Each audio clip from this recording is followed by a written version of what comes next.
The storm came out of nowhere. Sheets of rain lashed against the windshield as Sarah Miller's old sedan crawled down the desolate Arizona highway. The wipers screeched in protest, barely keeping up. She leaned forward, squinting through the distortion of water and lightning, her hands trembling on the steering wheel. It was almost midnight, and she hadn't seen another car for over an hour. The radio had long turned to static, and her phone displayed only two hopeless words: no service. She cursed under her breath. She was supposed to have reached Flagstaff by now, a night's rest before the long drive home, but the endless road had swallowed all signs of civilization. The only light came from the rhythmic flashes of lightning, illuminating nothing but empty desert, dead cacti, and old wooden signs half buried in sand. Her gaslight flickered on. Perfect, she muttered. Panic started to gnaw at her chest. The storm thickened, turning the road into a blur of darkness and rain. She pressed harder on the pedal, searching for any sign of shelter, of life. Then, through the mist, a faint orange glow appeared, a neon sign, flickering weakly in the distance. She slowed down, her heart quickening as the letters came into focus. Silver Star Motel vacancy. The sign buzzed faintly. Half the bulbs burnt out, the last Y sputtering like a dying spark. The building behind it sat in silence, a row of decaying rooms stretching into the darkness, paint peeling, curtains hanging like torn skin. The parking lot was cracked, puddles reflecting the trembling neon light. Sarah hesitated, her instincts screaming to keep driving, but the gas gauge was almost empty. The storm wasn't letting up. She had no choice. She turned into the lot, tires crunching against gravel. The sound of the rain softened slightly as the car idled before the office. Through the fogged windshield, she could just make out the faint outline of the reception door swinging slowly open on its own. For a moment, the neon light flickered again, brighter this time, casting her shadow across the wet asphalt. It stretched long and thin toward the open doorway, and just before the thunder roared, she thought she heard something, a sound almost lost beneath the rain. A telephone, ringing dot, once, then silence. The air inside the office was heavy, like the place hadn't been opened in years. The check-in bell sat on the counter, covered in dust. Yet when Sarah touched it, the faint chime echoed unnaturally loud, ringing for several seconds too long. Behind the counter hung a wooden rack with keys brass, tarnished but neatly arranged. There were 12 in total. Only one was missing. She glanced at the faded register book lying open on the counter. The last date written was June 12, 1968. Her name wasn't there, but in the next empty line, the pen still rested, as if waiting. Lightning flashed outside, throwing the room into brief, white light. That's when she saw it, a single key still hanging crookedly at the bottom of the rack. Its tag read room 9 dot. The numbers seemed to shimmer faintly in the flickering glow. She hesitated, but the storm outside roared in warning. Taking the key felt like instinct, or maybe surrender. She turned and walked down the narrow hallway, shoes squeaking against the warped linoleum floor. The corridor stretched longer than it should have. The walls were lined with faded wallpaper, the pattern of pale flowers dissolving into mold. Every few steps, a light bulb overhead flickered weakly, buzzing like trapped insects dot. When she reached room 9, her breath caught. The door was already slightly ajar. She pushed it open slowly. The smell hit her first, a mixture of damp wood, dust, and something faintly metallic, like rust or blood. Inside, the room looked frozen in time.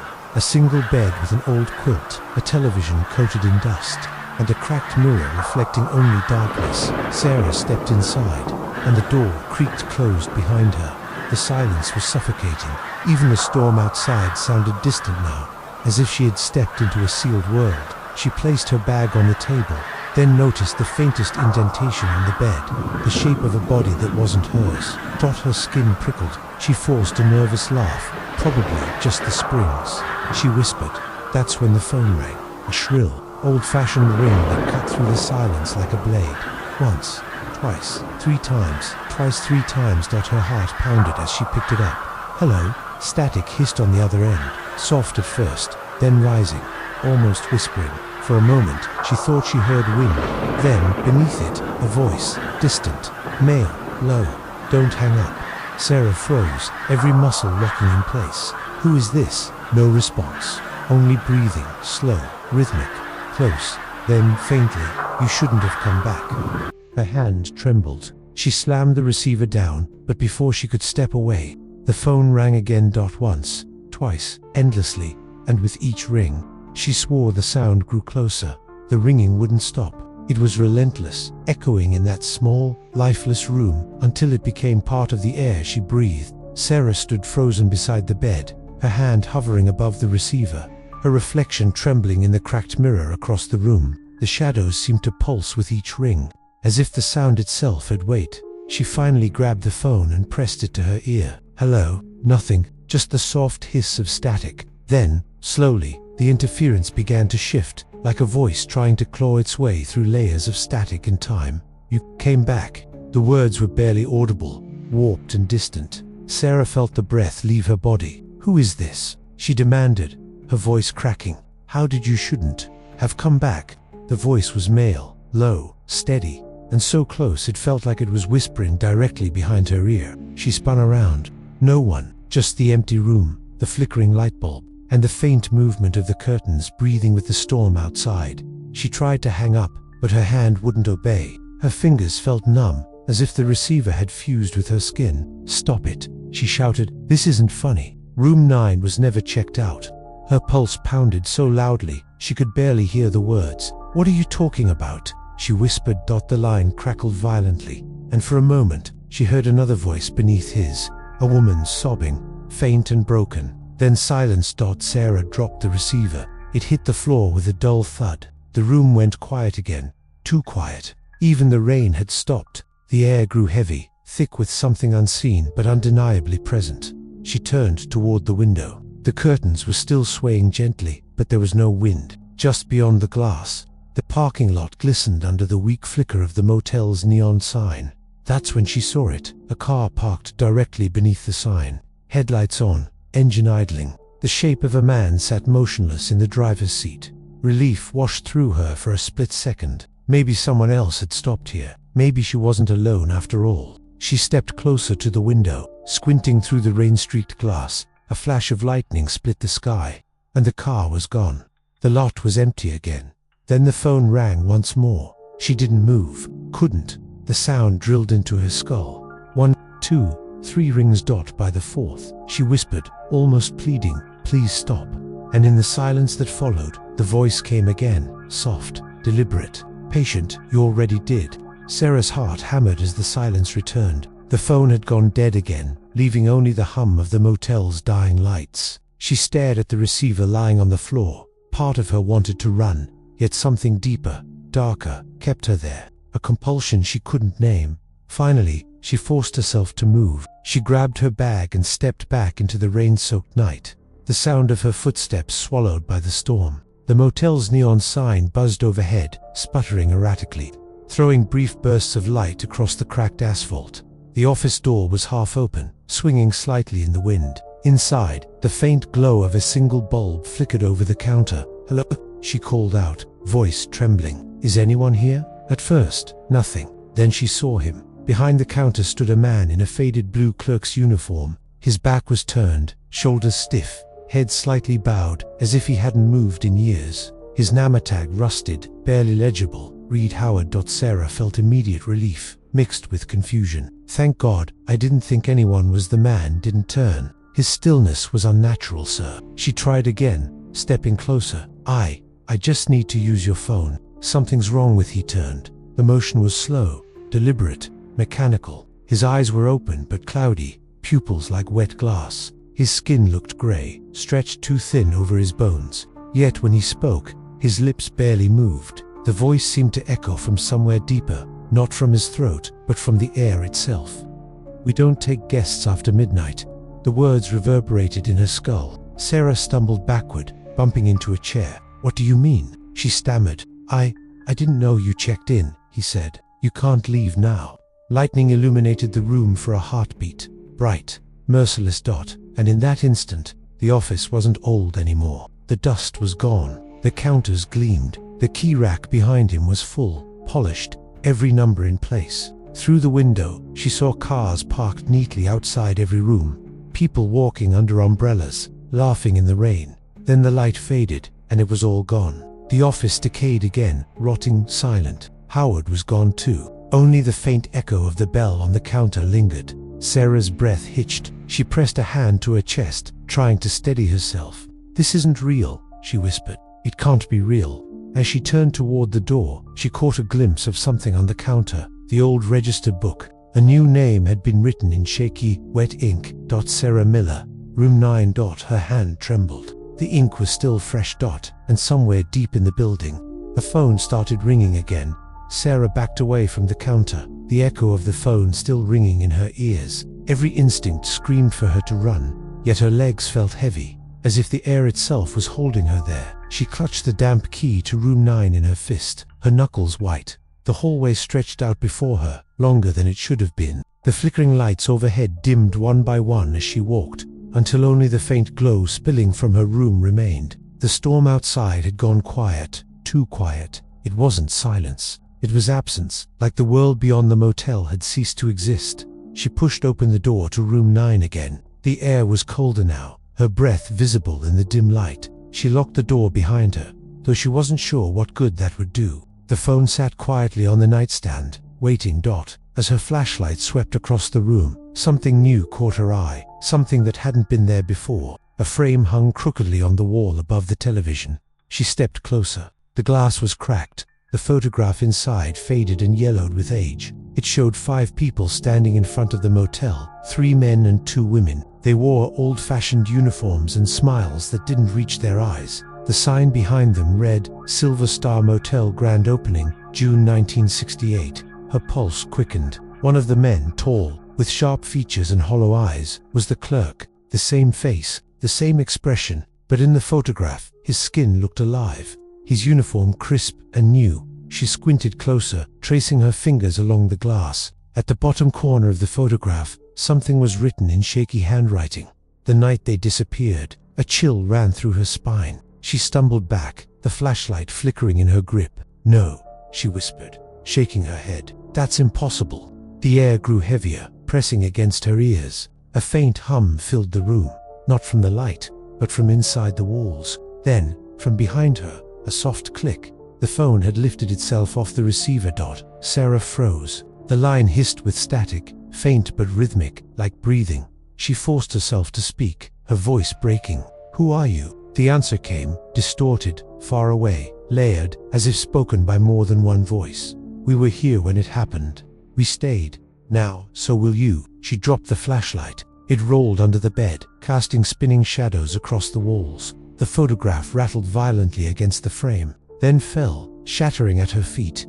And for a split second, before the glass broke, she saw her own reflection inside it, standing among the staff in the picture. Sarah's shaking hands barely found the flashlight again. She pointed it toward the nightstand, the phone still dangling from its cord, rocking gently as if someone invisible had just set it down. The static had softened now, replaced by a low hum that pulsed like a heartbeat. She hesitated, then slowly lifted the receiver to her ear.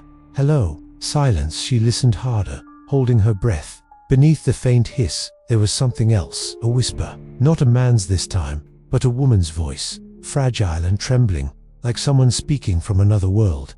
"He's still here." Sarah froze. "Who is this?" "He's in the walls. He never left." The voice cracked, trembling with fear and exhaustion. Sarah's throat tightened. "Please, I don't understand. Who are you talking about?" A pause. Then, so quietly it barely registered, "The clerk. Don't listen when he calls. Don't open the door." Sarah's heart pounded. "Who are you? How do you know my name?" Static swallowed the line for a moment. Then the voice came again, softer, but this time weighted with something far worse than fear. "Because I was you." The words shattered her breath. "What do you mean, you were me?" she whispered. "I checked in. Room 9. I didn't leave when I had the chance."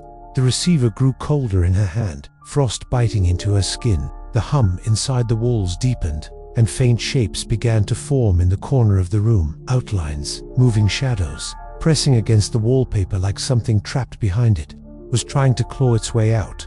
Sarah backed away until her legs hit the bed. The phone slipped from her hand, swinging on its cord. From the speaker, the woman's voice changed, deeper now, layered with static and pain. "He comes when the rain stops." Sarah's eyes darted toward the window. The storm had slowed to a drizzle, the thunder distant now. In the silence between raindrops, she heard it faint footsteps outside, measured and deliberate, moving past the doors of each room. Room 7, room 8.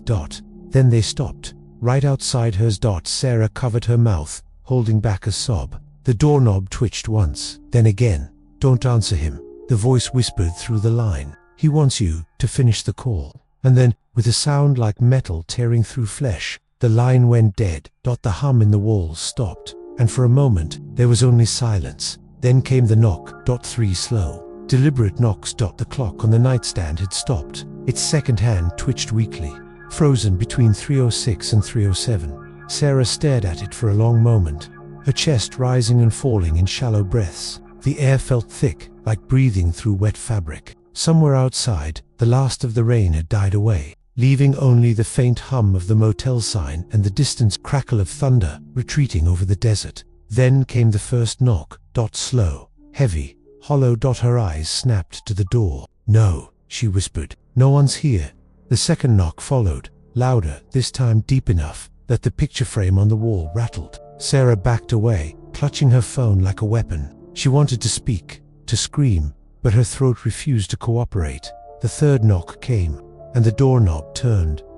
Just slightly, metal against metal. The sound sliced through the silence. She froze in place, staring as the doorknob twitched again, a fraction of a rotation each time, slow, deliberate, patient. Then, through the crack at the bottom of the door, she saw it, the faint shadow of a pair of feet, not quite touching the ground. Her hands trembled violently. Go away, she whispered, tears streaming down her face. Please, just go away.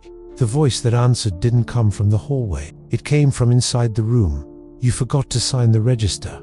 Sarah spun around. No one. The air moved though, faintly disturbed, like someone had just brushed past her. The lamp flickered. She could smell something faint, cigarette smoke, old cologne, and beneath it, the unmistakable scent of burnt hair. She stumbled backward toward the window. The neon light from outside flickered through the curtain, painting her face in flashes of red and yellow. For a moment, she thought she saw someone standing beyond the glass, a figure tall and still, watching her from the parking lot. The clock clicked. 3:07. She blinked. The figure was gone. The knock came again. This time, from inside the wall, a sound like fingernails scraping would followed it, slow and searching. Her pulse roared in her ears. Stop, she begged. Please stop. The voice came again, deep and almost sympathetic. We told you not to come back. The light bulb above her head shattered. The room was plunged into darkness.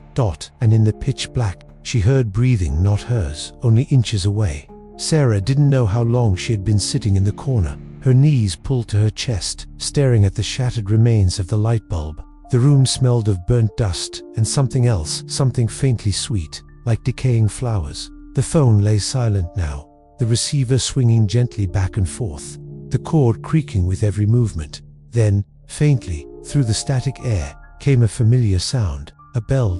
Ding.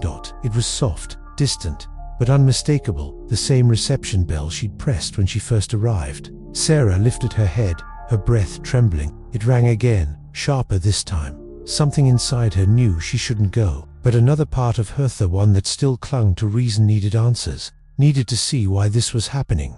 She forced herself up, every step heavier than the last. The hallway was colder now, the walls slick with moisture that hadn't been there before. The buzzing lights flickered in waves, guiding her path like a pulse. The office door was open. Inside, the register book waited on the counter, illuminated by a single hanging bulb that swayed gently.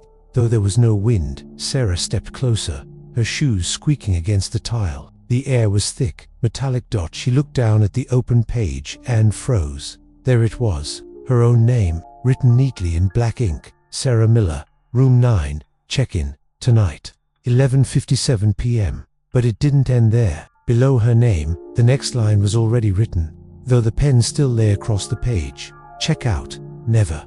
Her stomach twisted. No, she whispered. That's not possible. I didn't. The page shifted. The letters began to bleed, the ink spreading like veins. Each name above hers started to distort, merging together 60 years worth of signatures, turning into black smudges. The ink crawled across the page like living tar. From behind the counter, A faint movement caught her eye. The motel clerk, Howard, stood there again, his head bowed as if reading the same page. "We don't make mistakes here," he said softly. "Once you write it, it stays." Sarah's voice cracked. "Why me?" He raised his head, and for the first time, she saw his eyes clearly, empty sockets filled with flickering light, like candle flames trapped in glass. "Because you answered the call." The lights above her flickered violently. The bulb burst, showering sparks across the counter. The register book slammed shut on its own, and from the walls behind her, a chorus of whispers began to rise, dozens of voices overlapping,